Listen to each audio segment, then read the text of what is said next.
আসসালামু আলাইকুম সকলকে, কি অবস্থা সবার? আশা করতেছি সবাই অনেক বেশি ভালো আছো। ল্যাবরেটরি নিরাপদ ব্যবহার এই চ্যাপ্টারের হাজারি স্যারের অনুশীলনের এমসিকিউ সলভে তোমাদের সবাইকে স্বাগতম করছি। সো আমরা খুব বেশি কথা না বাড়িয়ে ডিরেক্ট হচ্ছে কোশ্চেনে চলে যাই, বাকি কথা আমাদের সলভ করতে করতে হবে।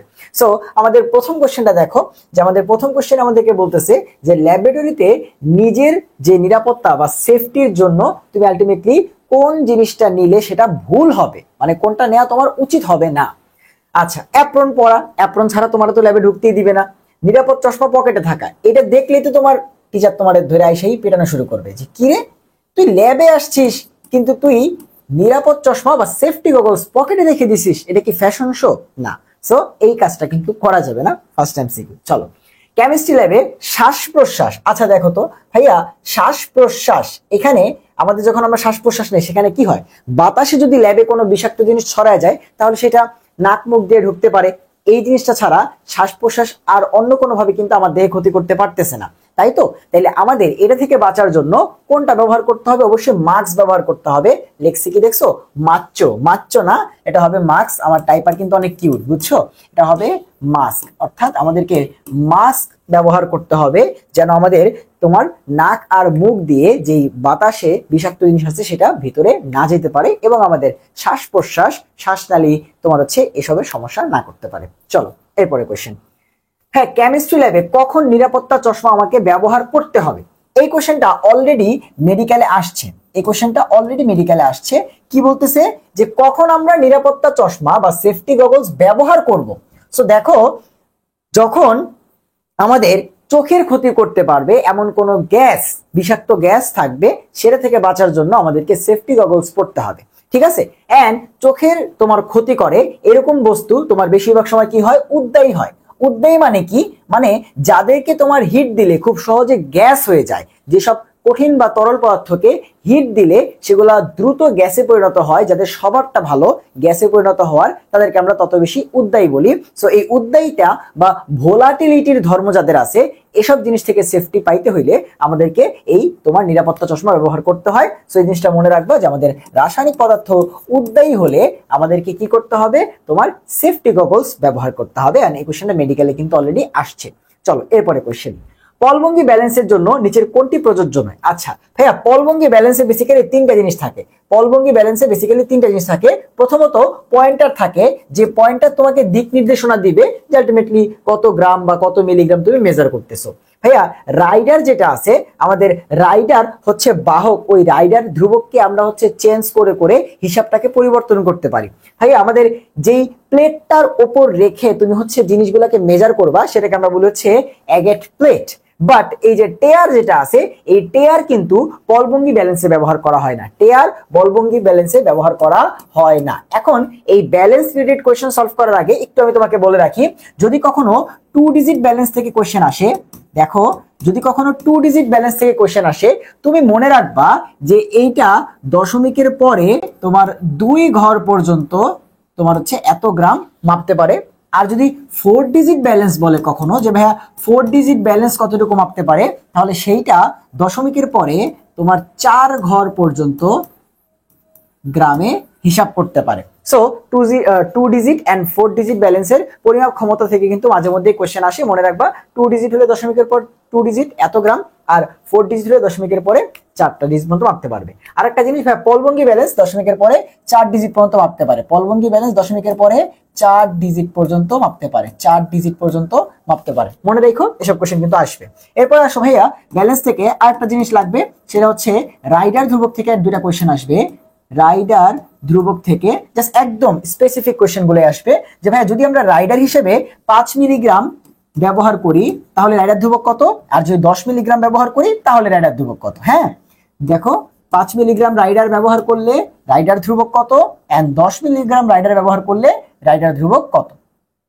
আচ্ছা, সো ভাইয়া যখন 5 মিলিগ্রাম বলবে তখন দশমিকের পরে 3টা 0, এরপরে 1 এত গ্রাম। এন্ড যখন 10 হবে, দেখো 5 এর থেকে 10 2 গুণ বেশি, তাহলে ওইটাও হবে ডাবল। ঠিক আছে, কত হবে? দশমিকের পরে 1টা 2টা 3টা 0, তারপর 2 গ্রাম। সো এইখান থেকে মানে ব্যালেন্স থেকে এর বাইরে কিন্তু তোমার আর কিছু লাগবে না। চলো আমরা হচ্ছে এরপরে কোশ্চেনে যাই। হ্যাঁ, পলভঙ্গি ব্যালেন্সের ক্ষেত্রে আমরা 10 মিলিগ্রাম রাইডার যদি ব্যবহার করি তাহলে তুমি বলো তো তখন রাইডার ধ্রুবক কত হবে? হ্যাঁ 10 ব্যবহার করলে দশমিকের পরে 3টা জিরো 2 গ্রাম, দশমিকের পরে 3টা জিরো 2 গ্রাম, দশমিকের পরে 3টা জিরো 2 গ্রাম। সো ভুল হওয়ার কোনো চান্স থাকবে না। দশমিকের পরে 3টা জিরো তারপরে 2 গ্রাম, তার মানে দশমিকের পরে 4 ঘর থাকবে, লাস্টে 2 থাকবে, এত গ্রাম। বুঝতে পারছো? আর এটা কোনটা? এটা হচ্ছে 5 মিলিগ্রাম। এটা কোনটা? এটা হচ্ছে যদি 5 মিলিগ্রাম ব্যবহার করতাম, এটা যদি 5 মিলিগ্রাম ব্যবহার করতাম। দেখো পলবঙ্গি ব্যালেন্সে আমরা যদি 5 মিলিগ্রাম রাইডার ব্যবহার করি তাহলে সেক্ষেত্রে ব্যালেন্সটির সূক্ষ্মতম পরিমাপের ক্ষমতা কত হবে? দশমিকের পরে 3টা জিরো এরপরে 1 গ্রাম, দশমিকের পরে 3টা জিরো এরপরে 1 গ্রাম। সো ব্যালেন্স থেকে তোমার এর বাইরে কিছু আসবে না। পলবঙ্গি ব্যালেন্স কতটুকু মাপতে পারে? সবাই আমরা বলে রেখেছি পলবঙ্গি ব্যালেন্স দশমিকের পরে 4 ঘর পর্যন্ত মাপতে পারে। পলবঙ্গি ব্যালেন্স কতটুকু মাপতে পারে? দশমিকের পরে 4 ঘর। সো এই দেখো এখানে 1 ঘর, দশমিকের পর 2 ঘর, 3 ঘর, 4 ঘর, দশমিকের পরে 4 ঘর পর্যন্ত কিন্তু পলবঙ্গি ব্যালেন্স সর্বোচ্চ এত গ্রাম পর্যন্ত মাপতে পারে। চলো এরপরে কোশ্চেন। হ্যাঁ এরপরে এই যে ব্যালেন্সের যে ম্যাথগুলো দেওয়া আছে এগুলো প্র্যাকটিক্যালি ফিল করা ছাড়া তুমি কখনোই করতে পারবে না, এন্ড এই ম্যাথগুলো কিন্তু কখনো আসবেও না। ঠিক আছে? সো এগুলা তুমি চাইলে স্কিপ করতে পারো, কোনো সমস্যা নাই। আমাদের মেডিকেল বা ডেন্টালের জন্য এই ম্যাথগুলা অর্থাৎ পাল্লার যে ম্যাথগুলো আছে, যে রাইডার কতটুকু দিলে ব্যালেন্স হবে, পয়েন্টার কোথায় দিলে বা কিভাবে ধরলে ব্যালেন্স হবে, এই ম্যাথগুলো আসবে না, আর এগুলা প্র্যাকটিক্যাল ছাড়া তুমি কখনো ফিলও করতে পারবে না। ঠিক আছে? চলো এরপরে হ্যাঁ 2টা ম্যাথ আছে, এই 2টা বাদ দিয়ে এরপরে বাকি সব কোশ্চেন লাগবে। সো আমাদের অনুশীলনীতে গেলে 67টার মতো কোশ্চেন আছে, এর মধ্যে এই 2টা ম্যাথ বাদে বাকি সব আমাদের লাগবে, যা আছে সব লাগবে। হ্যাঁ চলো কোশ্চেন দেখি। হ্যাঁ স্পেচুলা, স্পেচুলা কোন কাজে ব্যবহার করা হয়? স্পেচুলা বেসিক্যালি একটা চামচের মতো। হ্যাঁ চামচের মতো। ধরো আমাকে কোন একটা জায়গায় কিছু পরিমাণে লবণ নিতে হবে, সো আমরা স্পেচুলা দিয়ে সেটাকে তুলে এনে তারপর হচ্ছে ইউজ করবো, এরকম আর কি। সো স্পেচুলা বেসিক্যালি কি পরিমাপ করতে কাজে লাগে? ভর। ভর কি পরিমাপ করতে? ভর, যে কিছু পরিমাণে লবণ ভর হিসাব করে তারপরে স্পেচুলা দিয়ে উঠে আরেক জায়গায় নিলাম। ঠিক আছে? সো স্পেচুলা হচ্ছে চামচের মতো, এটা ভর না। আমার টাইপার আবারও কিউট একটা কাজ করছে, এটা হবে ভর পরিমাপে। কি ভাইয়া? ভর পরিমাপে। বুঝতে পারছি? চলো হ্যাঁ নিচের কোন ওজনটি 4 ডিজিট ব্যালেন্স মাপতে পারবে? দশমিকের পরে 4 ঘর যেটা আছে সেইটা। দেখো দশমিকের পরে 1 2 3 1 2 1 2 3 4, এই যে দেখছো। সো তুমি ব্যালেন্সে সব কোশ্চেন সলভ করতে পারবা, কোনো সমস্যা নাই। বাট সাবধান, পাশে আবার গ্রাম দেখো কিন্তু, গ্রাম যেটা সেইটা, হ্যাঁ মিলিগ্রাম আবার দেখাই দিও না। চলো এরপর কোনটি প্রাইমারি স্ট্যান্ডার্ড সেকেন্ডারি স্ট্যান্ডার্ড? ভাইয়া প্রাইমারি স্ট্যান্ডার্ড পদার্থে তোমরা সবাই জানো শর্টকাটটা খুবই জোস, একটা দিয়েই সবকিছু হয়ে যায়। প্রাইমারি স্ট্যান্ডার্ড পদার্থ খুঁজতে বললেই আমাদেরকে সি খুঁজতে হবে, যে কোথায় সি আছে। একটা মাত্র এক্সেপশন আছে, একটা মাত্র এক্সেপশন আছে, HCl। তোমরা জানো HCl একটা শক্তিশালী অ্যাসিড, সো ও কিন্তু সবার সাথে রিঅ্যাকশন করবে, সো কিন্তু প্রাইমারি না। সো ওর ভিতরে সি আছে, এরপরেও প্রাইমারি না। বাট এবাদে বাকি সব জায়গায় সি থাকলেই প্রাইমারি, বাকিগুলা সেকেন্ডারি। সি থাকলেই প্রাইমারি। চলো খুঁজি। হ্যাঁ কোনটা প্রাইমারি বলছে, তাহলে সি খুঁজো। হ্যাঁ HCl, সি আছে, এটাই অ্যান্সার, তাই না? ধরে দিব মায়ের মিয়া। একটু আগে বললাম যে HCl টা এক্সেপশন, সো ও সি থাকলেও প্রাইমারি না। এরপরে সি কোথায় আছে? এইচ। সো বাকি সব তুমি সলভ করে ফেলতে পারবা, কোনো সমস্যা নেই। সোডিয়াম কার্বনের একটা প্রাইমারি স্ট্যান্ডার্ড পদার্থ। নিচের কোনটা প্রাইমারি? আসো সি খুঁজি। ভাইয়া সি সি, এই যে সি কোথায় পাইছি? এই যে সি পাইছি, সো প্রাইমারি। হ্যাঁ নিচের কোনটা সেকেন্ডারি? ভাইয়া সি আছে প্রাইমারি, সি আছে প্রাইমারি, সি আছে প্রাইমারি, এই যে সি নাই, সেকেন্ডারি। তো সবগুলো এভাবে সলভ হয়ে যাবে, কোনো সমস্যা নেই। নিচের কোনটা প্রাইমারি? HCl না, HCl কিন্তু এক্সেপশন, বা এটা বাদে বাকি যতগুলোতে সি আছে প্রাইমারি। নিচের কোনটা প্রাইমারি প্রমাণ দ্রবণ তৈরিতে ব্যবহার করা হয়? তার আগে আসো প্রাইমারি তো বুঝি ভাইয়া, প্রাইমারি হচ্ছে যে তোমার হচ্ছে কি করে না, নরমালি কারোর সাথে বিক্রিয়া করে না। আর সেকেন্ডারি হচ্ছে ও বিক্রিয়া করে ক্ষয় হয়ে যায়। এখন প্রমাণ দ্রবণ কি? এখানে আবার তোমাদের অনেকের কনফিউশন আছে। ভাই প্রমাণ দ্রবণ হচ্ছে বেসিক্যালি ওই দ্রবণ যার ঘনমাত্রা জানা থাকে, যার ঘনমাত্রা জানা থাকে, যার ঘনমাত্রা তুমি জানো তাকে আমরা বলি প্রমাণ দ্রবণ। যেমন আমি যদি তোমাকে বলি, বলো তো এখানে একটা দ্রবণ আছে 10 মিলিগ্রাম সোডিয়াম ক্লোরাইড, তাহলে এটা কি প্রমাণ দ্রবণ? তোমার উত্তর হবে না, কারণ ভাই আপনি তো ভর বলছেন। কিন্তু আমি যদি বলি যে 0.2 মোলার সোডিয়াম কার্বনেট আছে, এইটা কেমন দ্রবণ? তুমি বলবে এটা হচ্ছে প্রমাণ দ্রবণ। কেন? কারণ ভাই আপনি এই যে এখানে ঘনমাত্রা বলে দিয়েছেন। সো কোনো জিনিসের ঘনমাত্রা জানা থাকলে তাকে আমরা বলি প্রমাণ দ্রবণ। সো এই প্রমাণ দ্রবণ তৈরি করা হয় বেসিক্যালি প্রাইমারি স্ট্যান্ডার্ড পদার্থ দিয়ে। কেন একটু বলি সহজে বা শর্টকাটে। হ্যাঁ প্রাইমারি স্ট্যান্ডার্ড পদার্থ কি? নরমালি কারোর সাথে বিক্রিয়া করে না। তাহলে তুমি 5 দিন আগে ঘনমাত্রা পাবা 0.2, 5 দিন পরে এসেও দেখবা ও তো কারোর সাথে বিক্রিয়া করে নাই, ঘনমাত্রা যা ছিল তাই, ওর কোনো ক্ষয় হয় নাই, ঘনমাত্রা কমে নাই। কিন্তু তুমি HCl কে রেখে যাবা, HCl কি করবে? একদিন 5 দিন আগে মাপছো 0.2, পরে এসে দেখবা হয়ে গেছে 0.05, অনেকখানি নাই হয়ে গেছে। কেন? কারণ ও বাতাসের পানির সাথে অক্সিজেনের সাথে এগুলোর সাথে বিক্রিয়া করে ফেলছে। কারণ ও তো সুস্থ থাকার মানুষ না, শক্তিশালী অ্যাসিড মারামারি করবে খালি, এই হচ্ছে কাজ। বাট এরা হচ্ছে ভদ্র, প্রাইমারি গুলো ভদ্র, বিক্রিয়া করতে চায় না, সো ওদেরকে দিয়ে আমরা প্রমাণ দ্রবণ বানাই যে অনেক দিন ধরে তোমার ঘনমাত্রাটা সেম থাকে এজন্য। সো প্রমাণ দ্রবণ বেসিক্যালি হচ্ছে প্রাইমারি স্ট্যান্ডার্ড পদ্ধতি দিয়ে বানানো হয়। আর বলছে কোনটা প্রাইমারি, প্রাইমারি মানে যেটার ভিতরে সি আছে সেটাই প্রাইমারি, যেটার ভিতরে সি আছে সেটাই প্রাইমারি। চলো নিচে কোনটি সেকেন্ডারি? ভাইয়া এই যে সি নাই, সেকেন্ডারি, শেষ, আর বাকিগুলো দেখারও দরকার নাই আমার, কারণ বাকিগুলোতে দেখো সি আছে প্রাইমারি, সি আছে প্রাইমারি, সি আছে প্রাইমারি। সো এই একটা চমৎকার শর্টকাট দিয়ে তোমরা কিন্তু সবগুলো সলভ করতে পারবা, কোনো সমস্যা নাই। 0.1 মোলার সোডিয়াম কার্বনেট দ্রবণ তৈরি করতে তোমার প্রয়োজনীয় যন্ত্রপাতির মধ্যে কোনটি পড়ে না? আচ্ছা, এই টাইপের কোশ্চেনে তোমাদের এত বেশি ঝামেলা, চলো একটা জায়গায় ক্লিয়ার করে ফেলি সব। এটা খুবই ইম্পর্টেন্ট একটা স্লাইড, ঠিক আছে, খুবই ইম্পর্টেন্ট একটা স্লাইড, তোমার জীবনের সব কনফিউশন দূর করবে। হ্যাঁ চলো একটু বোঝার চেষ্টা করি। প্রথমে আসো যে ভাইয়া এই যে আমাদের মেজারিং সিলিন্ডার, বুঝো মেজারিং এর বাংলা হচ্ছে মাপন, হ্যাঁ মেজারিং সিলিন্ডার, এটা কোথায় ব্যবহার করব সেটা আমি তোমাকে বলতেছি। তারপরে আসো ভাইয়া মেজারিং ফ্লাক্স, মেজারিং ফ্লাক্স যার আরেকটা নাম কি জানো? আয়তনিক ফ্লাক্স বা ভলিওমেট্রিক ফ্লাক্স, আয়তনিক ফ্লাক্স বা volumetric flux. So measuring cylinder আর মেজারিং ফ্লাক্স কিন্তু এক না। মেজারিং সিলিন্ডার তোমার হচ্ছে মাপন সিলিন্ডার, আর মেজারিং ফ্লাক্স বা মাপন ফ্লাক্স হচ্ছে বেসিক্যালি ভলিওমেট্রিক ফ্লাক্স বা আয়তনিক ফ্লাক্সের আরেক নাম, ঠিক আছে। সো এটা কোথায় ব্যবহার করা হয় এটা আমাদেরকে জানতে হবে। ভাইয়া বুরেট আমরা কোথায় ব্যবহার করি?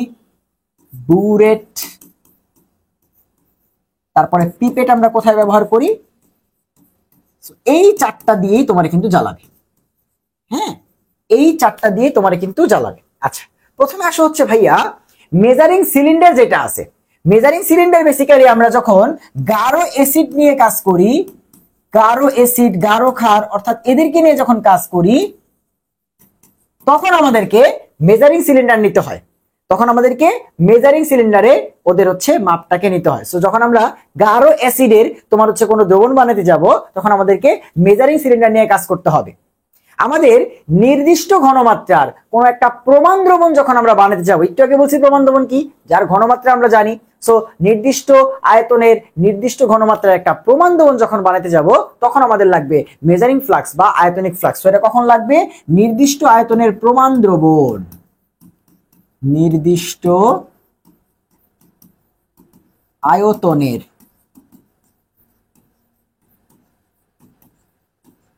প্রমাণ দ্রবণ। ভাইয়া বুরেট যেটা আছে এটা সম্পর্কে আগে একটা স্পেশাল ইনফরমেশন জানো। বুরেট তোমার 0.1 ml পর্যন্ত এত সূক্ষ্মভাবে তরল মাপতে পারে। তুমি 1 ml পানি চিন্তা করে দেখো, এক ফোঁটা বা 2-3 ফোঁটা পানি, সেখান থেকে তুমি 0.1 ml পর্যন্ত পানির দানা হিসাব করতে পারবা। তাহলে চিন্তা করে দেখো বুরেট কত সূক্ষ্মভাবে তোমার হচ্ছে একদম স্বল্প দ্রবণগুলা তোমার হচ্ছে মেজার করতে পারে। সো বুরেট আমরা তখন ইউজ করি যখন আমরা একদম সূক্ষ্মভাবে কোনো দ্রবণের আয়তন বের করতে চাই। এমন কোন একটা ম্যাথ করতেছি যেখানে দ্রবণের আয়তন যদি একটু হেরফের হয়ে যায় তাহলে ম্যাথের ক্যালকুলেশনে পুরো গোজামিল হয়ে যাবে। তাহলে সেই টাইপের তখন ক্যালকুলেশন আমরা বুরেট দিয়ে হিসাব করি যে আচ্ছা একদম 12.5 ml আমার লাগছে। আমি যদি হচ্ছে অন্য জায়গায় দেখি, ধরো হচ্ছে এসবে দেখি, তাহলে 12.5টা তুমি বুঝবা না, ওখানে কাটা আছে কত 10, 50, 100, তাহলে কোথায় 12 হয়েছে আমি বুঝবো না। এই জন্য হচ্ছে আমাদেরকে বুরেট নিতে হয়, কারণ বুরেট 0.1 ml অথবা 0.1 সেন্টিমিটার কিউব পর্যন্ত সূক্ষ্মভাবে মাপতে পারে। এটা একটু বুঝে রেখো যে ও এতটুকু পর্যন্ত কি করতে পারে, সূক্ষ্মভাবে মাপতে পারে। এই কোশ্চেনটা কিন্তু আসতে পারে, হ্যাঁ, যে বুরেট কতটুকু পর্যন্ত মাপতে পারে, বুরেটের ক্ষুদ্রতম ভাগগুলো কতটুকু, এটাই অ্যান্সার 0.1 ml বা 0.1 সেন্টিমিটার কিউব। তার মানে বুরেট আমরা কোথায় ইউজ করব, যখন সূক্ষ্মভাবে পরিমাপ করব। পিপেটের কাজ কি, দ্রবণ স্থানান্তর করা। ভাইয়া এখানে তোমার টিচার ধরো হচ্ছে কি করছে, এক তোমার হচ্ছে ফ্লাক্স ভর্তি তোমার একটা দ্রবণ দিয়ে রাখছে। এখন তোমরা 6টা গ্রুপ আছো, সবাই আইসা আইসা এখান থেকে হচ্ছে যার যার বিকারের মধ্যে বা যার যার যেই ইনস্ট্রুমেন্ট আছে যেখানে কাজ করবা সেখানে জিনিসগুলো নিচ্ছ। তখন আমরা বেসিক্যালি হচ্ছে পিপেট ব্যবহার করি, যে পিপেট দিয়ে টেনে এখান থেকে নিয়ে তোমার জায়গায় নিয়ে গেলা। এই অর্থাৎ দ্রবণ ট্রান্সফার বা তোমার হচ্ছে স্থানান্তর করার জন্য আমরা পিপেট ব্যবহার করি। কি করার জন্য? দ্রবণ স্থানান্তর, দ্রবণ স্থানান্তরের কাজে। আচ্ছা ছোট আয়তন, আয়তন যদি ছোট হয়, আয়তন যদি ছোট হয় তাহলে সেক্ষেত্রে বুরেট পিপেট একদম অ্যাকুরেট মেজার করতে পারে, কারণ তুমি জানো বুরেট একদম 0.1 পর্যন্ত পারে। পিপেট নরমালি কিন্তু ছোট হয়, বড় পিপেটও আছে, বাট পিপেটও কিন্তু নরমালি ছোট হয়। সো বুরেট পিপেট হচ্ছে বেসিক্যালি যখন আয়তন কম থাকে, 30, 40, 50 এরকম ml এর আয়তন থাকে, তখন সূক্ষ্মভাবে সেই আয়তনটাকে পরিমাপ করতে পারে। সো আমাদের একটা কোশ্চেন আসবে যে সূক্ষ্মভাবে মাপার জন্য কোন সেটটা লাগবে, আমাদের বুরেট পিপেট লাগবে। ঠিক আছে, আমরা দেখবো। যে এই এতটুকু কনফিউশন, মানে এতটুকু তোমার হচ্ছে কনসেপ্ট যদি থাকে, তাহলে চলো বাকিগুলো আমরা পড়তে পড়তে জানবো বা আমি তোমাকে বলবো। হ্যাঁ, আচ্ছা, এখানে কি ছিল ভাইয়া? দেখো তো এখানে কি ছিল। এখানে আমার বলতেছে 0.1 ml, মানে ওর ঘনমাত্রা জানি, প্রমাণ দ্রবণ সোডিয়াম কার্বনেট, এর দ্রবণ তৈরি করার জন্য আমার কোনটা লাগবে না। আচ্ছা, একটু দেখো ভাইয়া, তোমার এই যে 0.1 ml বানাইতে হইলে সোডিয়াম ক্লোরাইডটাকে মাইপা নেওয়া লাগবে, সোডিয়াম ক্লোরাইডটাকে মাইপা নেওয়া লাগবে, তাই তো? তারপরে তোমার সেটাকে মিশাইতে হবে পানিতে, তার জন্য তুমি আয়তনিক ফ্লাক্স নিবা, কিছু পরিমাণে তোমার হচ্ছে পানি নিলা, তার মধ্যে সোডিয়াম কার্বনেট দিলা, দিয়ে তোমার হচ্ছে সূক্ষ্মভাবে মেজার করলা যে আয়তনটা আয়তন সব ঠিক আছে কিনা, তারপরে তুমি এসটা বের করে দেখলা 0.1 হয়েছে কিনা। তোমার যদি প্রয়োজন পড়ে তাহলে তুমি হচ্ছে পিপেট ইউজ করতে পারো, যদি এক দ্রবণ থেকে আরেকটু একটু স্থানান্তর করা লাগে তুমি পিপেট দিয়ে স্থানান্তর করলা, সেটাও করতে পারবা, যে কয়েক ফোঁটা ফোঁটা স্থানান্তর করতে হবে, তখন পিপেট দিয়ে হালকা হালকা তুমি যোগ করলা। বাট ওই যে গাঢ় অ্যাসিড ক্ষারের দ্রবণ তৈরি করার জন্য যে মেজারিং সিলিন্ডার, এটা তো আমার কোনো দরকার নাই ভাই। এটা কি? এটা প্রাইমারি স্ট্যান্ডার্ড পদার্থ, ওরে আমরা কোথায় ইউজ করি? যখন গাঢ় অ্যাসিড ক্ষার নিয়ে কাজ করি। সো ওর এখানে কোনো দরকার নাই। সো বলছে কোনটা আমার দরকার নাই ভাই? এখানে মেজারিং সিলিন্ডার বা মাপন সিলিন্ডার আমার দরকার নাই, আমার আয়তনিক ফ্লাক্সের দরকার আছে, কারণ সেখানেই তো আমি ওদেরকে মিক্স করব। আমার ফানেলের দরকার হইতে পারে, যদি তুমি হচ্ছে এক জায়গা থেকে আরেক জায়গায় ওকে ঢালো। ভাইয়া তোমার পলবঙ্গি ব্যালেন্স লাগবে, কারণ সোডিয়াম ক্লোরাইড তুমি মাইপা নিবা না। W is equals to SMV divided by 1000, W is equals to SMV divided by 1000। এখন বুঝো, তুমি S চাচ্ছ তোমার মনের মতো 0.1, তাহলে W যদি হচ্ছে সেই অনুযায়ী না দাও, তারপরে তোমার হচ্ছে V যদি সেই অনুযায়ী না দাও, তাহলে কি তোমার দ্রবণ হবে? উত্তর হচ্ছে না। তাহলে এই যে Wটা যে মাপবা কি দিয়ে? পলবঙ্গি ব্যালেন্স দিয়ে, ব্যালেন্স লাগবে। ভাইয়া তোমার যে ভিটা, সেই ভিটা কোথায় মিক্স করবা? আয়তনিক ফ্লাক্সে বা মেজারিং ফ্লাক্সে বা ভলিওমেট্রিক ফ্লাক্সে। আয়তনিক মানে ভলিওমেট্রিক, ইংরেজি করো, বুঝে যাবা। সো এটা আমাদের লাগবে। ফানেল কেন লাগবে ভাইয়া? তোমার প্রশ্ন হইতে পারে, ভাই তোমার একটা 250 ml এর ডিব্বা থেকে তুমি কি এটার মুখ খুলে পুরো এমনি ঢেলে দিবা?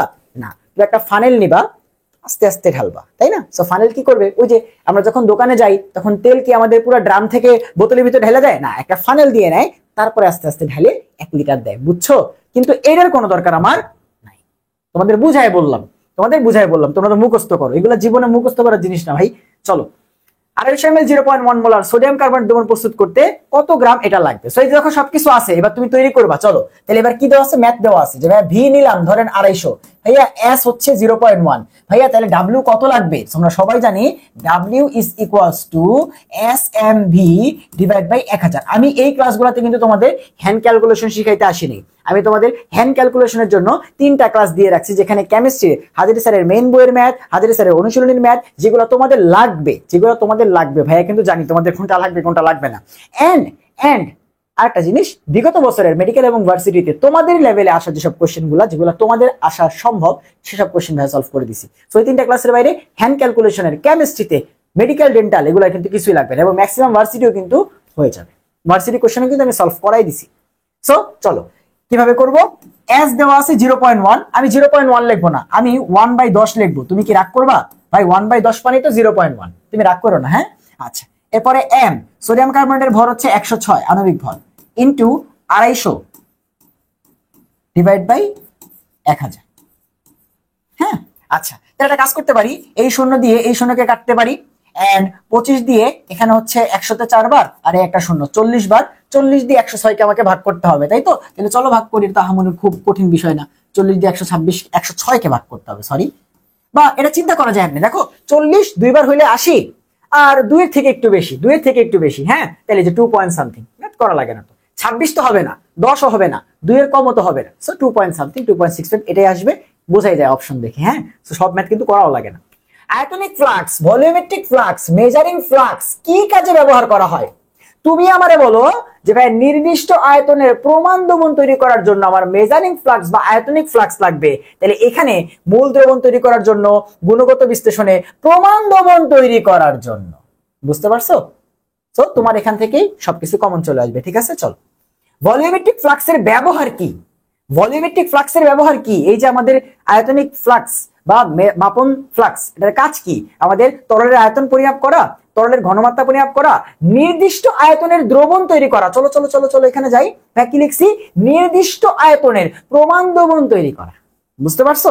অর্থাৎ নির্দিষ্ট আয়তনের প্রমাণ দ্রবণ তৈরি করা কাজ কি? আমাদের ভলিউমেট্রিক ফ্লাক্সের কাজ। বুঝতে কি পারছি? চলো এরপরে কোশ্চেন। আচ্ছা, এটা তোমাদের এরকম কোশ্চেন আসবে না, বাট এটাই হচ্ছে বেসিক্যালি পিপেট। হ্যাঁ, এই যে আমাদের এক মুখে আমরা হচ্ছে পাম্প লাগিয়ে নিই, আগে মুখ দিয়ে টানতো, আমরা এখন মুখ দিয়ে টানি না, আমরা এখানে পাম্প লাগাই দিই, পাম্প দিয়ে টেনে, ওই যে ছোটবেলায় ওষুধ খেতে দেখছো না, যে সিরাপের ওষুধগুলোকে আমরা টেনে উঠাইতাম, তখন হচ্ছে তোমার আম্মুরা হচ্ছে খাওয়াই দিত, ওই রকম আর কি। বুঝতে পারছো? একই ইসে কাজ করে। এই কোশ্চেন আসবে না, বাট জেনে রাখো এটা হচ্ছে পিপেট। হ্যাঁ, জেনে রাখো এটা হচ্ছে পিপেট। চলো, 0.1 মোলার HCl। ভাইয়া ওর দিকে তাকাও তো, এটা কি? গাঢ় অ্যাসিড। তোমার কি ভাই পড়াইছি? চলো চলো চলো চলো চলো চলো চলো চলো পিছনে পিছনে পিছনে। গাঢ় অ্যাসিড ক্ষারের জন্য লাগবে মেজারিং সিলিন্ডার। তাহলে এবার আবার একটু এখানে আসো, কোশ্চেন আসো, যে ভাই 0.1 মোলার HCl এর দ্রবণ প্রস্তুত করতে চাই, সো এই গাঢ় HCl পরিমাপ করার জন্য কাকে নিব? অবশ্যই অবশ্যই আমি মেজারিং সিলিন্ডারকে নিব। বাস শেষ। বুলেটের সাহায্যে সর্বনিম্ন কত মাপা যায়? 0.1 ml পর্যন্ত মাপা যায়। ভাইয়া বুলেটের পরপর দুই দাগের মাঝখানে পার্থক্য কত ml? 0.1 ml। এরপরে কোশ্চেন, সূক্ষ্মভাবে স্বল্প আয়তন মানে আয়তনটা কম, কাকে ইউজ করব? অবশ্যই বুলেটকে ইউজ করব। সূক্ষ্মভাবে কম আয়তনকে পরিমাপ করতে চাইলে অবশ্যই বুলেটকে ইউজ করব। কোনটি দ্রবণ স্থানান্তরের জন্য লাগবে? পিপেট। কোনটি দ্রবণ স্থানান্তরের জন্য লাগবে? পিপেট। বুঝতে পারছি? চলো, এত ml KMnO4 দ্রবণ সঠিকভাবে মেপে নিতে কোনটির ব্যবহার উত্তম হবে? আচ্ছা দেখো কি করছে, বলছে সঠিকভাবে মেপে নিতে চাই। সঠিকভাবে আমরা জানি বুলেট কিন্তু আমাদেরকে কি করে? সঠিক ডেটা কিন্তু দেয়। বুলেট আমাদের কি করে? সঠিক ডেটা আমাদেরকে দেয়। এখন দেখো এখানে কথা আছে, কথা হচ্ছে যে এটা কি একটা জায়গা থেকে আরেকটা জায়গায় স্থানান্তর করতেছে কিনা, কোশ্চেনটা কিভাবে করছে, তখন পিপেট অ্যান্সার হইতে পারে যে যদি 10 ml এক জায়গা থেকে আরেক জায়গায় তোমার হচ্ছে সঠিকভাবে মেপে নিতে চাই, সেটা ডিপেন্ড করতেছে। আমরা সঠিকভাবে মাপতে চাইলে বুলেটটাই বেশি প্রেফারেবল অ্যান্সার। বাট যদি এটা বলে যে সঠিকভাবে এক জায়গা থেকে আরেক জায়গায় নিতে চাই, তাহলে যে দ্রবণ স্থানান্তরের কথা বললে পিপেট অ্যান্সার হইতো। ঠিক আছে, দেখো পিপেটে কিন্তু অপশনে আছে। বাট এখন আমি এটা কেন দিছি? কারণ আমি তো বুঝতেছি না যেটা কি আরেক জায়গায় নিছে কিনা, আমি তো জানি না। ব্যাপারটা বুঝতে পারছো? চল এরপরে বসে। টাইট্রেশন যখন আমরা করি তখন আয়তন সূক্ষ্ম মাপার জন্য কোনটা ব্যবহার করব? হ্যাঁ, তোমারে বারবার করে বলছি বুলেট এবং পিপেটটা হচ্ছে সব থেকে অ্যাকুরেটলি কিন্তু তোমার স্বল্প আয়তনের দ্রবণগুলোকে মাপবে। হ্যাঁ, তো স্বল্প আয়তনের দ্রবণগুলোকে মাপবে কে? আমাদের বুলেট এবং পিপেট। ঠিক আছে, আচ্ছা এরপরে কোশ্চেন, বুলেট পিপেটে কোন কাজ ব্যবহার করা হয়? আমরা সবাই পড়ছি যে এই যে বুলেট পিপেট বিকার এগুলো যে শক্ত কাজ, সেগুলো হচ্ছে পাইরেক্স কাজ। কি কাজ ভাইয়া? পাইরেক্স কাজ। কি কাজ ভাইয়া? পাইরেক্স কাজ। এন্ড এই পাইরেক্স কাচের মধ্যে কি থাকে? B2O3 থাকে। কি থাকে? B2O3, যেটা বেসিক্যালি বোরিক অ্যাসিড টাইপের। সো এই যে আমাদের বোরনের যে অক্সাইডটা আছে এটা কিন্তু থাকে, মনে রাখো। ঠিক আছে, বুলেট এবং পিপেট অর্থাৎ পাইরেক্স কাচের ভিতরে B2O3 থাকে। বুলেটকে রিন্স করতে বা পরিষ্কার করতে যে ক্লোরিক অ্যাসিড ব্যবহার করা হয়, সেটা কেন করা হয়? আসো এখানে পরিষ্কারকের মধ্যে আসো। সো পরিষ্কারকের মধ্যে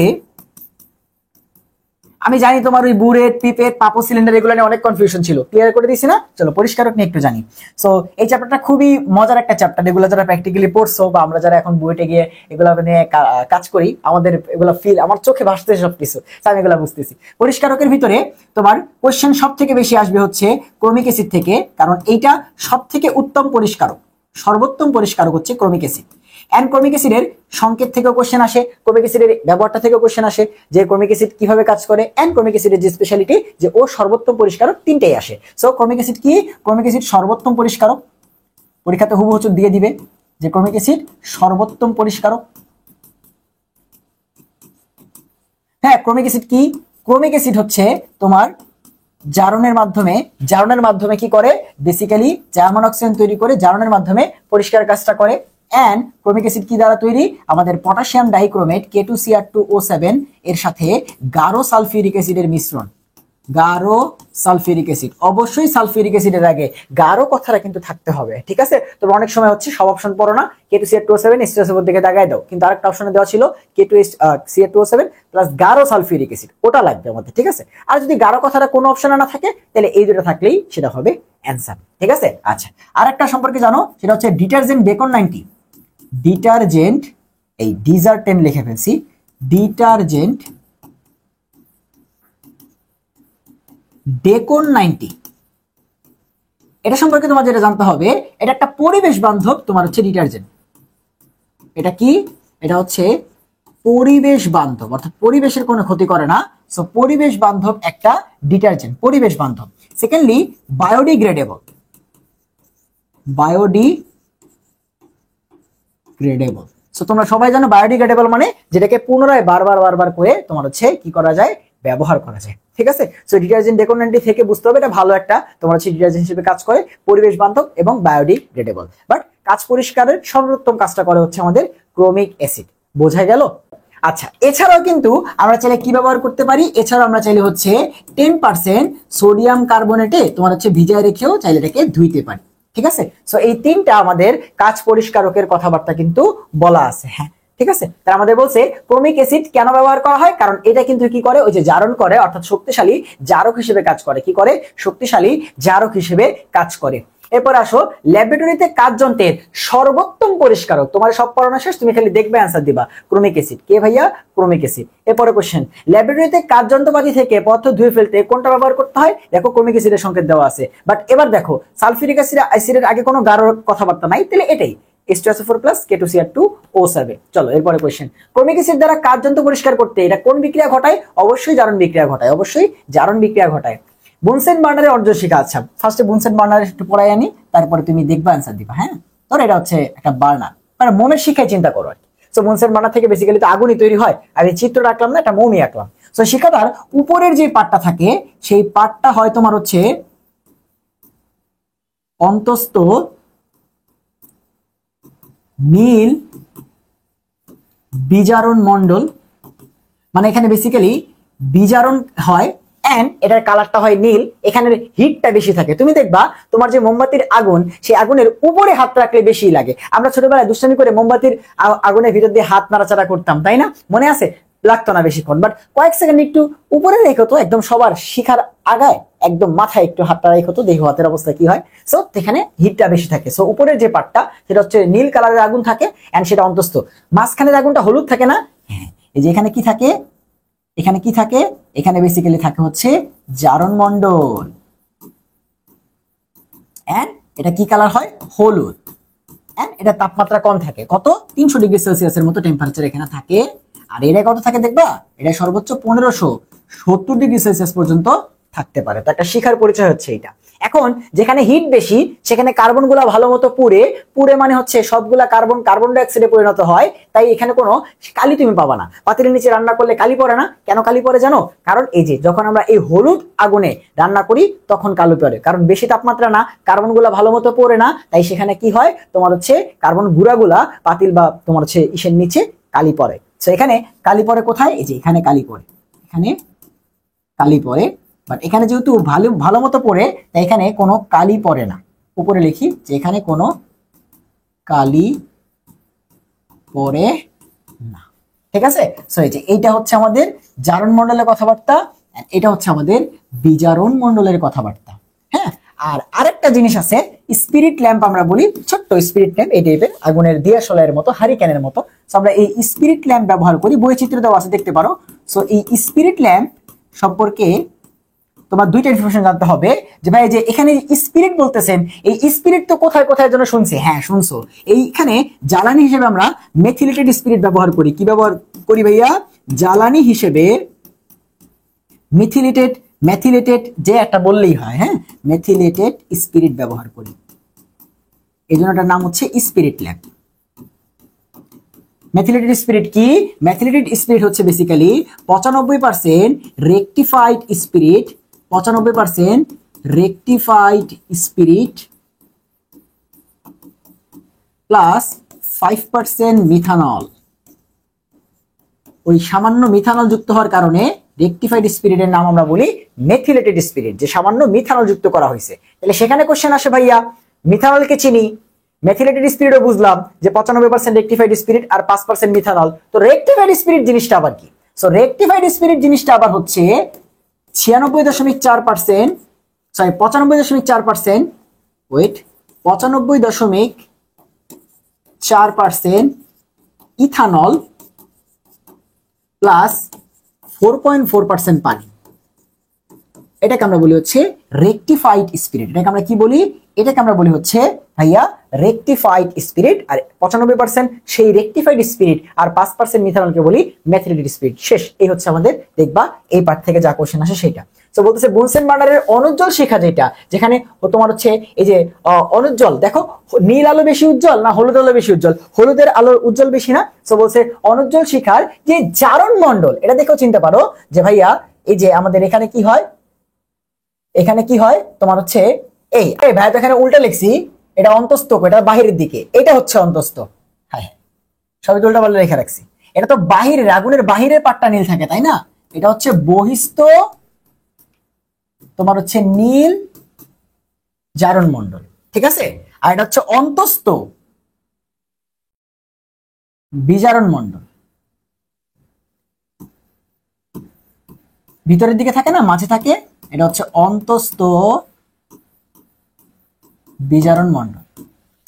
একটু কি আমাদের দেখো যে শিখাটা থাকে, আগুনের শিখাটা, তার উপরের বাহিরের দিকে যে পাটটা বহিস্থ, সেটা নীল কালারের আগুন হয়, তাপ বেশি থাকে, জারণ হয়, এবং এখানে তাপমাত্রা হচ্ছে 1570°C। কোনো কালি পড়ে না, কারণ বেশি তাপমাত্রায় ভালো মতো সবকিছু পড়ে, কিন্তু এখানে তাপমাত্রা কম হয়, আগুনের কালারটা হলুদ হয় বা শিখার কালারটা হলুদ হয়, বিজারণ হয়, এবং এর জন্য এখানে কিন্তু কালি পড়ে।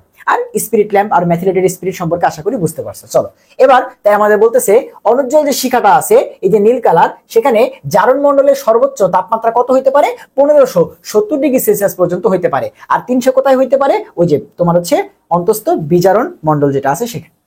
নিচের কোনটিতে তাপ দেওয়ার জন্য তার জালি ব্যবহার করা হয়? আচ্ছা দেখো, ডিরেক্ট আগুনের সংস্পর্শে আমরা যদি হচ্ছে কাকে রাখি? টেস্ট টিউবকে রাখি। হ্যাঁ আমরা কাকে রাখি? টেস্ট টিউবকে রাখি। তাহলে যেটা হবে, টেস্ট টিউব এমনিতেই বেসিক্যালি হচ্ছে কি হয়ে যায়? ফেটে যায়। আমরা হচ্ছে ডিরেক্টলি তোমার হচ্ছে টেস্ট টিউবে হিট দেই না, একটু 45° অ্যাঙ্গেল করে আমরা টেস্ট টিউবকে অলওয়েজ হিট দিই, ঠিক আছে, যেন আগুনটা পুরোপুরি না লাগে। বাট সেক্ষেত্রে তার জালি ব্যবহার করতে হয় না। আমাদের কনিক্যাল ফ্লাক্সের নিচটা বিকার বা পোর্সেলিন বাটির থেকে অনেক বেশি পাতলা, এন্ড এটা যেহেতু গোলাকার এবং বড় একটা বাটি, এটা 45° অ্যাঙ্গেলে দিলে আমাদের ভিতরের দ্রবণগুলো পুরোপুরি অ্যাঙ্গেল হয়ে থাকে। ফানেলের মতো বা টেস্ট টিউবের মতো চিকন না, এই হচ্ছে বড় একটা তোমার হচ্ছে যায়। এই দেখো এই টাইপের, আমি একটা বোঝাচ্ছি, দেখলেই বুঝতে পারবো। এই টাইপের থাকে আমাদের কনিক্যাল ফ্লাক্স। তো এরে তো আর 45° অ্যাঙ্গেল করে তাপ দিতে পারবো না। সো এরে তখন আমরা কি করি? একটা তার জালি রেখে তারপরে হচ্ছে তোমার হিটটা দিই, তারপরে হচ্ছে হিটটা আমরা দিই, ডিরেক্ট হিট দেই না। সো আমাদের কনিক্যাল ফ্লাক্স যেটা আছে, সেই কনিক্যাল ফ্লাক্সটাকেই বেসিক্যালি আমরা হচ্ছে এভাবে হিট দিই তার জালি রেখে। সো তার জালি রেখে কাকে হিট দেই? Conical flask. বাকি বিকারকে দিই না, কারণ বিকারের নিচটা অনেক বেশি মোটা, পোর্সেলিন বাটি তো এমনিতেই অনেক মোটা, সিরামিকের বাটি বেসিক্যালি, সো ওরে আর তার জালি দেওয়া লাগবে না। চলো আচ্ছা, চিত্র আমাদের আসবে না, বাদ। চিত্র আমাদের আসবে না, বাদ। চিত্র আমাদের আসবে না, বাদ। চলো এক্স আই। ভাইয়া এক্স আই দিয়ে কি বোঝায়? এক্স আই, এই যে আই থেকে মনে রাখবা ইরিটেন্ট। আই থেকে কি মনে রাখবা? Irritant substance. ইরিটেন্ট মানে কি? দেখো ইরিটেন্ট বলতে গেলেও শরীরে কেমন হচ্ছে? উত্তেজনা লাগতেছে। হ্যাঁ ইরিটেন্ট কি করে? শরীরে উত্তেজিত করে, উত্তেজক জাতীয় পদার্থ ইরিটেন্ট সাবস্টেন্স। হ্যাঁ বিস্ফোরককে আমরা কি বলি? Explosive substance. বিস্ফোরককে আমরা বলি হচ্ছে এক্সপ্লোসিভ সাবস্টেন্স। হ্যাঁ ক্ষতিকারক পদার্থকে আমরা কি বলি? তোমার হার্মফুল, ক্ষতিকারক, তাই না? বাট না, এটাকে আমরা বলি হচ্ছে নক্সিয়াস। এটাকে আমরা কি বলি? Noxious, not harmful. হ্যাঁ পরিবেশ দূষক, এই যে ভাইয়া আসছিল না পরিবেশ দূষক, পড়াইছিলাম মনে আছে? ল্যাবরেটরি নিরাপদ ব্যবহার, যারা সেকেন্ড টাইমার আছে 24 ব্যাচ, তারা বলতে পারবা যে ভাইয়া পড়াইছিলাম কিনা, যে পরিবেশ দূষক মানে এনভায়রনমেন্টাল। সো এটা ই জায়গায় দিয়ে আসবা, ধরে দিব মায়ের মিয়া। এটাকে প্রকাশ করা হয় এন দ্বারা। পরিবেশ দূষকের কে কি দ্বারা প্রকাশ করা হয়? এই কোন সিম্বল দ্বারা প্রকাশ করা হয়? আসছে না এবার মেডিকেল 24-25 সালে লাস্টবার পরীক্ষাতে আসছে না, মনে আছে? সো এগুলো একটু বলে দিলাম, এগুলো কিন্তু দেখে নিও। আর তোমার কোনো সমস্যা থাকলে তুমি হচ্ছে মেইন বই ক্লাসটা করে ফেলো, তাহলে পুরো চ্যাপ্টারটা পাইরা যাবা। এই ক্লাসটা কখন করতে হয়? অনুশীলনী ক্লাস করে মেন বই পড়ে তারপরে করতে হয়। যারা এগুলো না করে ডিরেক্ট অনুশীলনী করতে আসছো, মায়ের খাবা মিয়া, ঠিক আছে? চলো হ্যাঁ এমএসডিএস মানে কি? এমএসডিএস হচ্ছে বেসিক্যালি আমাদের ল্যাবরেটরিতে যে ম্যাটেরিয়াল গুলো আছে সেগুলোর প্রত্যেকটার সেফটি গুলা থেকে আমাদের কি করতে হবে? সেটার একটা শীট থাকে, সেটাকে আমরা বলি ম্যাটেরিয়াল সেফটি ডেটা শীট। অর্থাৎ ম্যাটেরিয়াল গুলার সেফটি লেখা থাকে ডেটাগুলা যে শীটে, তার নামে হচ্ছে এমএসডিএস। চলো আর্দ্র কেলাসিত পদার্থকে শুষ্ককরণে। আচ্ছা চলো ফার্স্টে আসা হচ্ছে ভাইয়া ড্রাইং এন্ড ডিহাইড্রেটিং বা হচ্ছে নিরুদন। এটার মাঝখানে একটু পার্থক্য আছে ভাইয়া। কোনো কিছুকে ড্রাই করা মানে হচ্ছে, ধরো আমি ঘেমে গেছি। হ্যাঁ ঘেমে গেছি মানে কি? আমার তোমার হচ্ছে শরীরের উপর দিয়ে একদম টপ টপ করে হচ্ছে ঘাম পড়তেছে। ঘাম কিন্তু এখন পুরা তরল, সো তরল পানিকে আমি যদি হচ্ছে কোনো জায়গা থেকে সরাই তাকে আমরা বলি হচ্ছে নিরুদন। তরল পানি একদম H2O যদি লিকুইড অবস্থায় কোনো জায়গা থেকে সরাইতে চাই তাহলে সেটা হচ্ছে নিরুদন। আর ড্রাইং বা শুকানো মানে হচ্ছে উপর দিয়ে পানির ভাবটা আছে মানে জলীয় বাষ্প, সেটাকে যদি হচ্ছে সরাইতে চাই তাকে আমরা বলি হচ্ছে ড্রাইং। এই প্রসেসটার নাম হচ্ছে ড্রাইং। সো ড্রাইং মানে হচ্ছে বেসিক্যালি পানির বাষ্পকে কোনো জায়গা থেকে সরানো। তো দুটোর মাঝখানে পার্থক্যটা আশা করি বুঝতে পারছো। এবার এই ড্রাইং করার জন্য আমরা বেসিক্যালি ব্যবহার করি কাদেরকে? বেসিক্যালি ব্যবহার করি ডেসিকেটর। কি ব্যবহার করি ভাইয়া? ডেসিকেটর ব্যবহার করি। আর নিরোধন করার জন্য তোমাদের মনে আছে আমরা নিরোধক গাঢ় সালফিউরিক অ্যাসিড ব্যবহার করি এবং আরেকটা জেনে রাখো সেটা হচ্ছে P2O5। আমরা P2O5 কিন্তু ব্যবহার করি। সো নিরোধন থেকে আসলে এই দুটার বাইরে আসবে না। এবার ওই যে ডেসিকেটর জাতীয় পদার্থ যারা ড্রাইং এর কাজ করে, শুষ্ককরণের কাজ করে, পানির বাষ্পকে টেনে নেয়, এখানে কঠিন জিনিসও ব্যবহার করতে পারি, আবার হচ্ছে তোমার তরল জিনিসও ব্যবহার করতে পারি, দুইটাই জানতে হবে। সো কঠিনের মধ্যে আমরা বিভিন্ন লবণ ব্যবহার করি, যেমন ক্যালসিয়াম ক্লোরাইডের লবণ, তারপরে আমরা পটাশিয়াম ক্লোরাইডের লবণ ব্যবহার করি, দানাদার P2O5 ব্যবহার করি, ঠিক আছে। আর তরলের ভিতরে আমরা কনসেন্ট্রেটেড তোমার হচ্ছে H2SO4 ব্যবহার করি। সো একটা জিনিস একটু দেখো তো, সালফিউরিক অ্যাসিড এখানেও আছে, সালফিউরিক অ্যাসিড ওখানেও আছে, P2O5 ওখানেও আছে, P2O5 এখানেও আছে। দ্যাট মিন্স P2O5 আর সালফিউরিক অ্যাসিড একই সাথে ড্রাইং বা ডেসিকেটর হিসেবেও কাজ করতে পারে, শুষ্ককরণের কাজ করতে পারে, পানির বাষ্পকে টানতে পারে, আবার ওরা কিন্তু চাইলে পানির তোমার হচ্ছে তরলটাকেও তোমার হচ্ছে শোষণ করতে পারে বা নিরোধক হিসেবেও কাজ করতে পারে। যেটা মনে রেখো, খুবই বেশি কিন্তু ইম্পর্টেন্ট। বাকি এতটুকু জানলেই ইনাফ যে ডেসিকেটর কি করে, বেসিক্যালি শুষ্ককরণ বা ড্রাইং এর কাজ করে। সো বলতেছে যে ভাই শুষ্ককরণ আমরা কি ব্যবহার করি? ডেসিকেটর ব্যবহার করি। কি ব্যবহার করি? ডেসিকেটর। দেখবা বুঝলে এগুলো মুখস্থ করতে হয় না, ঠিক আছে। চলো, কোনটি শুষ্ক কারক রূপে ব্যবহার করা হয়? ডেসিকেটর। দেখলে P2O5 কে না চিনে উপায় আছে বলো? আচ্ছা, এলপিজি সিএনজি লাগবে না, সেমি মাইক্রো পদ্ধতিতে মনে মনে ব্যবহার। আচ্ছা, এটাও তোমরা মুখস্থ করো ঠাড়ায়, ঠিক আছে। আচ্ছা দেখো ভাই, তিনটা প্রসেস আছে যে আমরা যখন অনেক ছোট বস্তু নিয়ে কাজ করি তখন সেটাকে আমরা বলি মাইক্রো। মাইক্রো মানে সব থেকে ছোট। এখন তোমরা বায়োলজি পড়ো, তোমরা সব থেকে ভালো জানো এগুলা। তার থেকে একটু বড় অর্থাৎ সেমি মাইক্রো, যে একদম বড় না ছোটও না, হ্যাঁ, সেমি মাইক্রো হবে, হ্যাঁ সেমি মাইক্রো। আর ম্যাক্রো মানে তোমরা জানো হচ্ছে বড়। So macro. এরকম তিনটা বিশ্লেষণ পদ্ধতি আমাদের আছে যে ভাই যখন আমরা অনেক বড় জিনিস বা বেশি ভরে জিনিসটায় কাজ করি তখন সেটাকে বলি ম্যাক্রো, মাঝামাঝি হইলে সেমি মাইক্রো, আর কম হইলে মাইক্রো। এখন দেখো এদের ভরগুলো নিয়ে তোমার হচ্ছে কোশ্চেনটা আসে, এন্ড এটা মনে রাখা খুব ইজি। তুমি খালি মনে রাখবা আমাদের মাইক্রো হচ্ছে 5 থেকে 20 মিলিগ্রাম, বাস, তোমার আর কিচ্ছু মনে রাখতে হবে না। তুমি খালি মনে রাখবা মাইক্রো বা সব থেকে ছোট হচ্ছে 5 থেকে 20 মিলিগ্রাম, তোমার আর কিচ্ছু মনে রাখতে হবে না।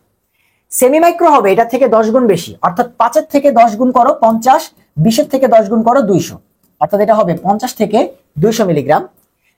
ম্যাক্রো ওর থেকেও বড় না, ওটা হবে আরো 10, অর্থাৎ 50 থেকে এটা হয়ে যাবে 500, এটা হবে 200 থেকে 2000।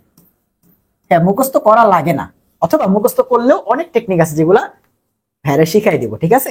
সো চলো এরপরে আসো, হ্যাঁ আর কি কোশ্চেন আসতে পারে? এটা তো গেল ভর। আরেকটা কোশ্চেন আসতে পারে, যেহেতু দেখো এখানে অনেক ছোট জিনিস নিয়ে কাজ করতেছি তাই এখানে দূষণ অনেক কম, মানে দূষণ অনেক কম। এখানে হচ্ছে ওর থেকে বেশি বাট ওর থেকে কম, কারণ মাঝামাঝি ভরের বস্তু নিয়ে কাজ করতেছি। যত বড় জিনিস নিয়ে কাজ করব দূষণ তত বেশি হবে, ছোট জিনিস নিয়ে কাজ করলে দূষণ কম হবে। সেখানে দূষণ সব থেকে কম, তারপরে এইটা, অর্থাৎ দূষণ এখানেও মোটামুটি কমই বলতে পারি, বাট সব থেকে কম এটা, হ্যাঁ সব থেকে কম এটা, দূষণ সব থেকে কম লিখে দিলাম, পেস্ট লাগতে পারে। তারপরে এটা বলতো মোটামুটি দূষণ কম, আর এটা কিন্তু দূষণ বেশি, কারণ এখানে বড় জিনিস নিয়ে কাজ করি, অর্থাৎ দূষণ বেশি। তো দূষণের কোশ্চেন আসলে আশা করি পারবা। লাস্ট যে কোশ্চেনটা আসে যে ভাইয়া এইসব প্রসেসে আমরা যখন কাজ করি তখন দেখা যায় আমাদের যদি কখনো H2S লাগে, H2S টা মৃদু অম্লীয় এবং বিষাক্ত একটা গ্যাস। সো এইটা আমরা হচ্ছে ডিরেক্টলি বাইরে থেকে না দিয়ে আমরা একটা মাধ্যমে তৈরি করি। সো সেটা সেমি মাইক্রো পদ্ধতিতে লাগে, আর হচ্ছে ম্যাক্রো পদ্ধতিতে লাগে, মাইক্রোতে লাগে না। এন্ড আমার সময় মেডিকেলে কোশ্চেন আসছিল সেমি মাইক্রোতে H2S এর তৈরি করার জন্য আমরা উৎস রূপে কি ব্যবহার করি, তোমার সময় আসতে পারে ম্যাক্রোটা। সো সেমি মাইক্রোতে আমরা হচ্ছে বেসিক্যালি থায়োঅ্যাসিটামাইড ব্যবহার করি, থায়োঅ্যাসিটামাইড ব্যবহার করি। সেটা কি দেখো, তুমি কি অ্যাসিডামাইড কে চিনো? CH3CO তোমার হচ্ছে NH2 চিনো তো? অ্যাসিড অ্যামাইড CH3CONH2, যে CONH2 মানে কি অ্যাসিড অ্যামাইড, এটা যে অ্যাসিড অ্যামাইড এতটুকু পর্যন্ত ঠিক আছে। এবার থায়ো মানে কি, থায়ো মানে কোনো জায়গায় সালফার চলে আসা, সো এই যে সি ওর জায়গায় খালি এস বসায় দাও, সি ওর জায়গায় সালফার বসায় দাও, এটার নাম হচ্ছে থায়োঅ্যাসিটামাইড। সো এই থায়োঅ্যাসিটামাইড আমার সময় মেডিকেল 22-23 সালে কোশ্চেন আসছিল যে আমরা সেমি মাইক্রো বিশ্লেষণ পদ্ধতিতে H2S এর বিকল্প কি, এগুলা ভাইয়া H2S এর বিকল্প বা উৎস, H2S এর বিকল্প বা উৎস রূপে আমরা এদেরকে ব্যবহার করি। আর ম্যাক্রোতে কাকে ব্যবহার করি, ম্যাক্রোতে আমরা ফেরাস সালফাইড প্লাস হচ্ছে H2SO4 ব্যবহার করি, ফেরাস সালফাইড প্লাস H2SO4 ব্যবহার করি। বাস এই তিনটা পদ্ধতি থেকে এতটুকু জানলেই ইনাফ। চলো কোশ্চেন সলভ করি।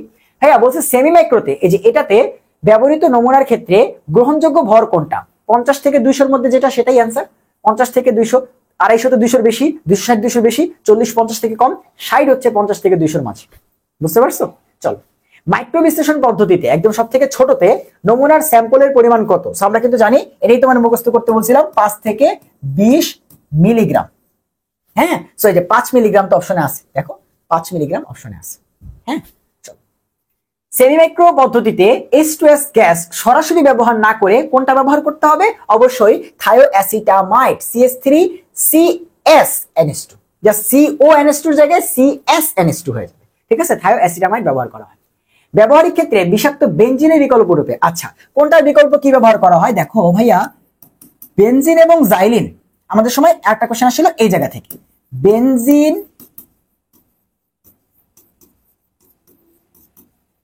ও জাইলিন এটার বদলে, ঠিক আছে, এগুলো হচ্ছে বিষাক্ত, মানে বাম পাশে যেগুলো লিখবো এগুলো হচ্ছে বিষাক্ত, আমরা এদেরকে ব্যবহার না করে এদের বদলে কাদেরকে ব্যবহার করি, যারা একই রকম কাজ করে। এই বিষাক্ত বানান কি হয়েছে না, এটা কি লিখছি, বিষাক্ত, এন্ড আমরা যাদেরকে ব্যবহার করি সেগুলা, আমরা বেনজিন এবং জাইলিনের বদলে ওদের আরেক ভাই টলুইনকে ব্যবহার করি, কারণ হচ্ছে টলুইন মোটামুটি ওদের থেকে নিরাপদ ব্যবহার করাটা, ঠিক আছে। আমরা বিউটানল 2 এর বদলে, বিউটানল 2 যদি কোথাও লাগে সেটাকে ব্যবহার না করে, এটা একটু বিষাক্ত হওয়ার কারণে আমরা বিউটানল 1 ব্যবহার করি, বিকল্প রূপে বিউটানল 1 আমরা ব্যবহার করি, কি ব্যবহার করি, বিউটানল 1 আমরা ব্যবহার করি। বুঝতে পারছি? আচ্ছা এরপর আসো ভাই, আমরা ক্লোরোফর্ম সংকেতটা হচ্ছে CHCl3, এরপরে হচ্ছে তোমার CCl4, এদের বদলে ব্যবহার করি হচ্ছে হেক্সেনকে, কাকে ব্যবহার করি, হেক্সেন তোমরা চিনো আশা করি, C6H14, হেক্সেনকে ব্যবহার করি। এরপরে আসো আমরা লেট ক্রোমেট PbCrO4, এটাকে আমরা বলি হচ্ছে ক্রোমেট, সাথে আছে লেট, তাই বলি লেট ক্রোমেট। এটা বিষাক্ত হওয়ার কারণে এটার বদলে ব্যবহার করি পটাশিয়াম কার্বনেট, ওটা বেসিক্যালি একই কাজ করে, এটা হচ্ছে বিষাক্ত এবং আমরা ওইটা ব্যবহার করি, এটা একটু কম বিষাক্ত। আর আমাদের যদি কোথাও পটাশিয়াম ধাতু ব্যবহার করতে হয় তার বদলে আমরা ক্যালসিয়াম ধাতু ব্যবহার করি, ঠিক আছে, ও কিন্তু হচ্ছে বিষাক্ত, ও হচ্ছে ভালো। সো এই যে এখান থেকে কোশ্চেনটা আসবে। চলো আমরা হচ্ছে দেখি আমাদের কি বলছে, যে ভাই বিষাক্ত বেনজিনের বদলে কি, বেনজিন অথবা জাইলিন দুইটার বদলে আমরা ব্যবহার করি টলুইনকে, কাকে ব্যবহার করি, টলুইনকে ব্যবহার করি। শরীরের কোন স্থানে অ্যাসিড পড়লে, আছে এখানে একটু ঝামেলা আছে ভাইয়া, যদি অ্যাসিড পড়ে শরীরে যদি অ্যাসিড পড়ে তাহলে ভাই অ্যাসিডকে দমাইতে পারে কে, ক্ষার, তাহলে আমরা ক্ষার যোগ করব, এবং সেটা কতটুকু, হ্যাঁ শক্তিশালী ক্ষার দিলে তো আবার উল্টা পুড়ে যাবে, তাহলে কি করব, খুব বেশি শক্তিশালীও দিব না আবার খুব দুর্বলও দিব না, মোটামুটি তোমার হচ্ছে 5% সোডিয়াম বাইকার্বনেট NaHCO3 ব্যবহার করা হয়। আবার যদি ক্ষার পড়ে তাহলে অ্যাসিড দিতে হয়, ক্ষার পড়লে কি করতে হয়, অ্যাসিড দিতে হয়, ক্ষার পড়লে কি করতে হয়, অ্যাসিড দিতে হয়। এখন এই যে অ্যাসিড বা ক্ষার পড়লে আমরা যে অ্যাসিড দিব সেখানে কোন অ্যাসিড ব্যবহার করি, বেসিক্যালি আমরা ব্যবহার করি হচ্ছে 5% বোরিক অ্যাসিড, কি ব্যবহার করি, 5% বোরিক অ্যাসিড H3BO3, কি ব্যবহার করি, H3BO3। And specially boric acid আরো একটা জায়গায় ব্যবহার করা হয়, যখন আমাদের চোখে তোমার হচ্ছে ক্ষার পড়ে যায়, আমাদের চোখে বা ত্বকে যদি হচ্ছে ক্ষার পড়ে যায় তখন কিন্তু আমরা বোরিক অ্যাসিড ব্যবহার করি। এটা কিন্তু মনে রাখতে হবে যে আমরা অ্যাসিড পড়লে ক্ষার দিব, ক্ষার পড়লে অ্যাসিড দিব, বাস উল্টা ট্রিটমেন্ট। হ্যাঁ, সো বলছে কোন জায়গায় যদি অ্যাসিড পড়ে তাহলে কি দিব, অ্যাসিড পড়লে দিব হচ্ছে ক্ষার, এবং কোন ক্ষার, শক্তিশালী ক্ষার না, 5% সোডিয়াম বাইকার্বনেট, একটা দুর্বল ক্ষার। হ্যাঁ, শরীরের ত্বকে বা চোখে, এই দেখো চোখে ক্ষার পড়লে কোনটা ব্যবহার করা হয়? অবশ্যই বোরিক অ্যাসিড ব্যবহার করা হয়, অবশ্যই বোরিক অ্যাসিড ব্যবহার করা হয়, অবশ্যই বোরিক অ্যাসিড ব্যবহার করা হয়। তাই এত ml এত মোলার অক্সালিক অ্যাসিডের দ্রবণ প্রস্তুত করতে তোমার হচ্ছে কত গ্রাম তোমার হচ্ছে অক্সালিক অ্যাসিড লাগবে। সো আমাদের দেখো কি কি দেওয়া আছে, ভি দেওয়া আছে, এস দেওয়া আছে, আমাদের বের করতে বলছে ডাব্লিউ। সো আবারও একই সূত্র, ডাব্লিউ ইজ ইকালস টু, মানে এই চ্যাপ্টার থেকে ম্যাথ আসলে এই ম্যাথ আসবে, W is equals to S N B divide by 1000। So আমাদের এস দেওয়া আছে 0.1, আমি এটাকে 1/10 লিখবো, তুমি রাগ করো না, ইনটু এম কত অক্সালিক অ্যাসিড, অক্সালিক অ্যাসিডের ভর হচ্ছে 90, বের করে দেখো H2C2O4 এর ভর হচ্ছে 90। সো আমি বসাই দিলাম 90 ইনটু আয়তন কত, আয়তন হচ্ছে 100 বলছে, ডিভাইড বাই 1000। হ্যাঁ, তাহলে একটা শূন্য, একটা শূন্য, একটা শূন্য, একটা শূন্য, একটা শূন্য, আর একটা শূন্য কাটা, তাহলে উপরে থাকতেছে হচ্ছে 9, নিচে থাকতেছে হচ্ছে 10। ঠিক আছে, আমি দেখে নি আমার কথা ভুল করলাম কিনা, সবকিছু ঠিকঠাক আছে। তাহলে 100 দিয়ে এটাকে কাটাকাটি যায় 10 বার, একটা শূন্য দিয়ে এটাকে কাটাকাটি করা যায়, উপরে হচ্ছে 9, নিচে হচ্ছে 10। এটা 10 দিয়ে 9 কে কাটাকাটি করবো, তাই না? এটা কত হয়ে যাবে? 0.9। 10 দিয়ে কোনো কিছুকে ভাগ করা মানে কি, সেটা 0.9 হয়ে যাবে। আমাদের কোনটা আসবে? 0.90 গ্রাম লাগবে, 0.90 গ্রাম লাগবে যদি 100 ml তোমার হচ্ছে 0.1 মোলার অক্সালিক অ্যাসিডের দ্রবণ প্রস্তুত করতে চাই। এগুলো পরিমাণগত রসায়নের ম্যাথ যদিও। নিচের কোনটি ক্রোমিক অ্যাসিড? আচ্ছা, কোনো গাঢ়টারও নাই, তাহলে sulphuric acid plus potassium dichromate থাকলেই সেটা হচ্ছে ক্রোমিক অ্যাসিড। হ্যাঁ, চলো। সেমি মাইক্রো পদ্ধতিতে ব্যবহৃত নমুনার ভর। আচ্ছা, এই কোশ্চেনে একটু ঝামেলা আছে, সেটা হচ্ছে আমরা কি জানি ভাইয়া, দেখো যে শুরু করবো এখান থেকে, যে 5 থেকে 20, এরপর হচ্ছে 50 থেকে 200, 10 গুণ করব, আরো 10 গুণ করব, 500 থেকে 2000। এটাই তো, সেটা হচ্ছে সব থেকে ছোট মাইক্রো, সেমি মাইক্রো। আমার সেমি মাইক্রো দরকার, এই যে এখানে আসো। তো 50 থেকে 200 এর মধ্যে হইলে হবে। এখন তুমি যদি অপশনগুলো একটু দেখো, তাহলে তুমি দেখবে 1 থেকে 2, এটা তো মাইক্রোতে পড়ছে, 1 থেকে 2 এটা মাইক্রোতে পড়ছে, ঠিক আছে। আবার সরি, এটা ম্যাক্রোতে পড়ছে, কারণ এটা গ্রাম। দেখো 1 থেকে 2 গ্রাম মানে 1000 থেকে 2000 মিলিগ্রাম। সো এটা আবার ম্যাক্রোতে পড়ছে, আর 1 থেকে 2 মিলিগ্রাম মাইক্রোতে পড়ছে। আর 10 থেকে 100 গ্রাম, ভাই এটা কি, 10 গ্রাম মানে হচ্ছে 10,000 মিলিগ্রাম থেকে এটা, তারপর এটা আরো বড়, তাই তো। তাহলে এখানে একটা অপশনই আছে যেটা 50 থেকে 200 এর মধ্যে একটু সামঞ্জস্য হয়, যদিও 10 কিন্তু এখানে থাকার কথা ছিল না, বাট তুমি দেখো 10 থেকে 100 মোটামুটি ওই যে সেমি মাইক্রো রেঞ্জের মধ্যে কোন রকমে আছে। সো এটা ছাড়া বাকি অপশনগুলো দেখো কোনোটাই কিন্তু কারেক্ট হওয়ার কোনো সুযোগই নেই, বাট এটা মোটামুটি হইলেও কিন্তু একটু হইলেও কারেক্ট, এই জন্য আমাদের খ নাম্বারটা কিন্তু এখানে আছে। আচ্ছা, এরপর ভাইয়া কোনটি আয়তনিক বিশ্লেষণে ব্যবহৃত হয়? আচ্ছা, আয়তনিক বিশ্লেষণ বেসিক্যালি কি, ওই যে আমরা যখন টাইট্রেশনে বিভিন্ন আয়তনের দ্রবণ বানাতে যাই তখন আমাদের কোনটা লাগবে। তুমি দেখো বুরেট লাগতেছে, পিপেট লাগতেছে, তোমার হচ্ছে ভলিউমেট্রিক ফ্লাক্স লাগতেছে, আর গাঢ় অ্যাসিড হইলে তোমার হচ্ছে মেজারিং সিলিন্ডার লাগতেছে, তাই তো। তাহলে এখানে অপশনগুলোর মধ্যে দেখো বিকার, টেস্ট টিউব, পিপেট, এই দেখো তোমার চেনা পরিচিত একটা পাইছো, পিপেট। কাকেই লাগবেই, পিপেটকে লাগবেই কিন্তু, ঠিক আছে। সো পিপেট, বুরেট এবং হচ্ছে আমাদের ভলিউমেট্রিক ফ্লাক্স বা আয়তনিক ফ্লাক্স, এদেরকে লাগবে। চলো এরপরে কোশ্চেন, সেমি মাইক্রো পদ্ধতিতে H2S এর বদলে কি ব্যবহার করা হয়? H2S এর বদলে আমরা থায়োঅ্যাসিটামাইড, যেখানে আছে এই দেখো থায়োঅ্যাসিটামাইড CH3CHNS2, সো এটা ব্যবহার করা হয়, অবশ্যই এটা কিন্তু হচ্ছে ব্যবহার করা হয়। এরপরে কোশ্চেন, 4 ডিজিট ব্যালেন্স কতটুকু মাপতে পারে? অবশ্যই দশমিকের পরে 4 ঘর যেখানে আছে এত গ্রাম, 1 2 3 4, এই যে দশমিকের পরে 4 ঘর গ্রাম, এখানে কিন্তু 5 ঘর আছে, 1 2 3 4 5, এত গ্রাম না, 4 ঘর। ল্যাবরেটরিতে কখন নিরাপত্তার সময় ব্যবহার করা আবশ্যক? এই যে কোশ্চেনটা মেডিকেল আসছিল। সো রাসায়নিক পদার্থ যখন উদ্দায়ী হবে, তোমাদের বলছিলাম যখন ভোলাটাইল হবে তখন কিন্তু অবশ্যই সেফটি গগলস পড়তে হবে। খুবই খুবই খুবই চমৎকার কোশ্চেন ভাই, খুবই চমৎকার একটা কোশ্চেন, খুবই চমৎকার একটা কোশ্চেন। এই কোশ্চেনটা তোমরা অনেকেই ভুল করো। হ্যাঁ, যে ভাইয়া দেখেন এত মোলার কোন একটা দ্রবণ থেকে যদি নির্দিষ্ট আয়তনের, দেখো তো ভাই এটা কি বলছে, নির্দিষ্ট আয়তনের আমি যদি হচ্ছে এত মোলার দ্রবণ তৈরি করতে চাই তাহলে কোনটা সব থেকে বেশি উপযুক্ত? হ্যাঁ, আচ্ছা এখানে বিকার আছে, বিকারের কথাটা আগেই বাদ।